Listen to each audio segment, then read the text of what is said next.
The first mention of Saraswati was in Rig Veda, not as a goddess but as a river. She is described as an unstoppable force, nourishing lands and civilizations, revered for its purity, clarity, and life giving essence. Saraswati's first reference as a goddess appear in the later Vedic scriptures, the Puranas. 43rd chapter of Brahma Purana describes her birth from the sattvic face of Brahma, the creator of the Hindu Trinity. The word Saras in Sanskrit refers to a pool of water, and Vati means one who possesses. As water purifies, it then transcribed into vak or speech that purify.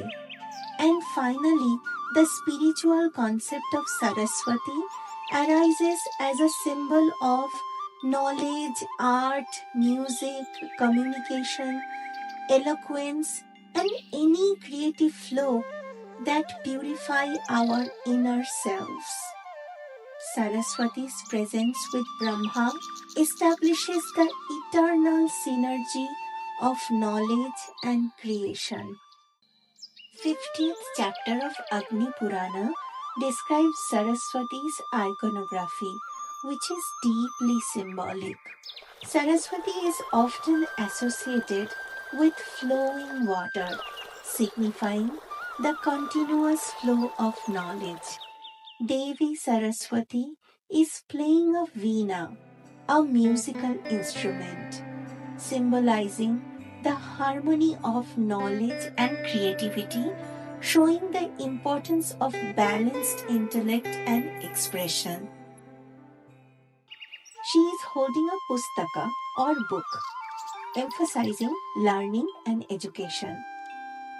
And the Akshamala or crystal strand, representing the continuous flow of knowledge.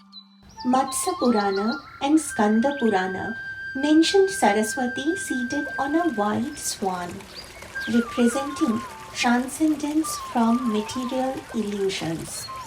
The swan is believed to have the ability to separate milk from water, symbolizing discernment of wisdom to distinguish truth from falsehood. Devi Bhagavata Purana mentions Saraswati riding a peacock. As a predator of poisonous snakes, peacock symbolizes the wisdom that provides control over one's harmful desires. Therefore, Devi Saraswati embodies wisdom that purifies the mind and provides the ability to distinguish truth from falsehood and helps gaining self-control. The harmony of knowledge and creativity she represents provides balanced expression through speech and all forms of art.